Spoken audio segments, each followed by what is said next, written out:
Hey everyone, welcome. I'm Rangam, and I'm happy to be sharing my perspectives, my ideas, my thoughts, and my experiences together with you in this video. In recent time, especially through the very traumatic period of COVID, where people were really working the grind through endless series of Zoom or video calls and having very little face-to-face interaction together with people. There was a lot of burnout, fatigue, stress, and disconnect of employees from their work because one of the challenges they had was the ability to achieve balance. Work and life mingled together and it formed a total continuum. That led to the phase of quiet quitting by a lot of employees in many different parts of the world. We have recovered from that, and organizations are very tuned into the need for ensuring that people have a healthy work-life balance and that there is still the opportunity for employees to work from different locations, have hybrid working modes to be able to manage their work-life balance. Now, I have a very different perspective, not only as an individual, also as a boss, as a leader, on the idea of work-life balance. Work-life balance would indicate that it is somehow a 50-50 balance, which we know actually is not true. The life part of it already is extremely complex because depending upon who we are as individuals, whether we have families, whether we have children, whether we have parents that we need to take care of, once work is finished, we need to go back home, tend to the children, fulfill our responsibilities with regard to the family, pay off bills, ensure things at home are running without disruption.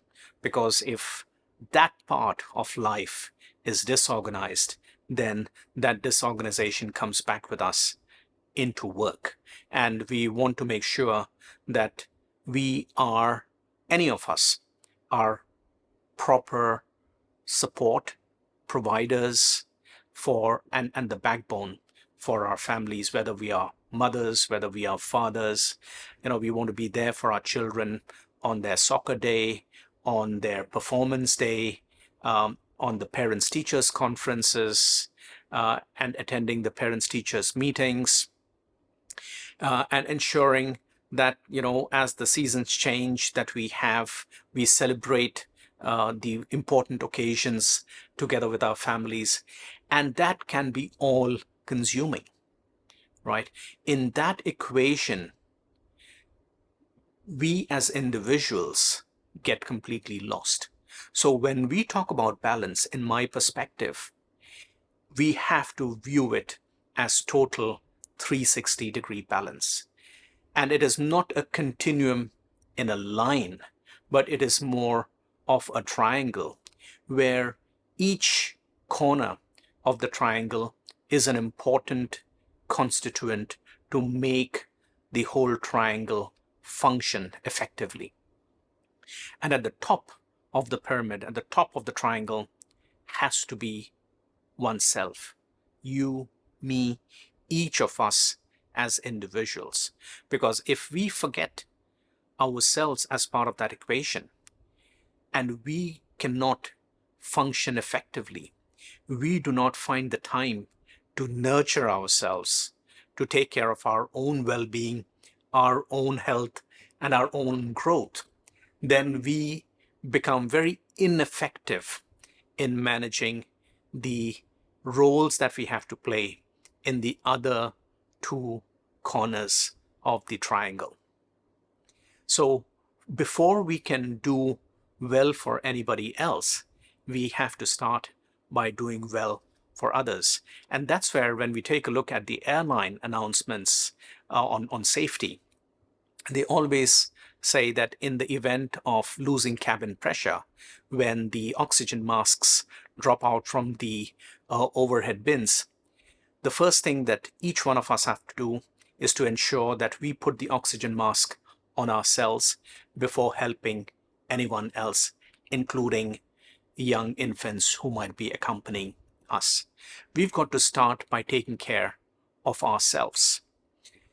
The work part of it is all our professional commitments, attending meetings, completing presentations, reports, attending seminars, training programs, and just ensuring that we are contributing members of the organization and the team with which we are working. And that can sometimes take up a large part of the time, right? And then when we get back home, it's the second corner of the triangle, which is ensuring that we also are members of the family unit, attending events together, celebrations together, even having a meal together, paying the bills, ensuring things are provided for at home. All of this can take up so much time in the work-life balance continuum that we tend to forget ourselves and what we need to sustain ourselves as individuals. And that's a very important element of the total 360-degree balance concept that I am a big proponent of. And to take a step back, in terms of what does it mean in terms of nurturing ourselves, it is as simple as taking time for what makes us, each one of us, happy, right? It's a very simple concept, what makes us happy. And there might be different people who might have very different ideas. And, people might say, oh, shopping makes me happy. Well, if it does make you happy, then go out and have your hours of retail therapy, right? Take that time for yourself. For others, it might be taking up a good book and finding the time to read. For others, it might be just tending to your gardens and your plants that you would like to nurture, and which gives you that sense of comfort when you're doing something that you truly enjoy. For the others, it might be going for a run, or going to the gym, going for a swim, going out to ride the bicycle, play golf, badminton, tennis, whatever it is that gets you going, that nurtures yourself, that raises your energy level inside of you, should be the things that you should make time for. When I speak to a lot of colleagues around me, people whom I know, very often that work-life balance continuum becomes so overwhelming that a lot of them, including myself at one point of time, don't really think very much about the time that we take for ourselves. And it suddenly becomes an alien concept.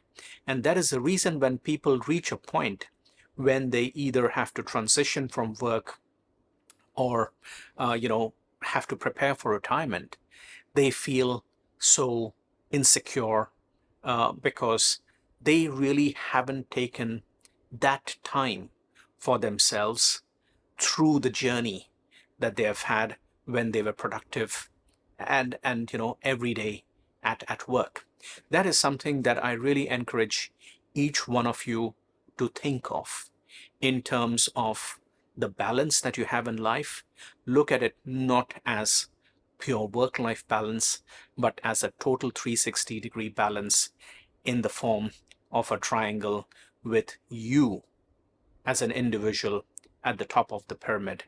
And if you perform well, everything else will fall into place, or at least you will have that energy, the motivation, the drive to make everything else work, which is very important in all the complex lives that we all live. How much is that time that you need to allocate to yourself is an important question. I mean, we have all 24 hours in our day-to-day lives, which we try to stretch it to make it a 25-hour day or a 26-hour day, but it's 24 hours that we have to play with. The experts say all of us need 8 hours of sleep. We know that's idealistic, and we might not all be able to achieve 8 hours of sleep. If we can, wonderful, great. Something really positive, as that's the time that your body needs to rejuvenate itself. But 6 to 7 hours is a great start, and that is the time from 24 hours that is already has to be allocated for the body to rest and recover. You're left with 18 hours. From the 18 hours, we know, with including the commutes and everything that we do at work, it can be anywhere between 10 to 12 hours that are spent at work, right? So how do you then take the time from what's remaining and invest into your family, plus take some time out for yourself?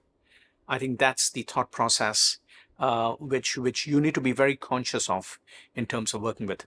Just as a rough formula, and this is over the entirety of the time, not with a balance period time, for the entirety of the 24 hours that we have, and 7 days a week, 365 days a year, I would say at a minimum, you need to take 5% of the time out for yourself,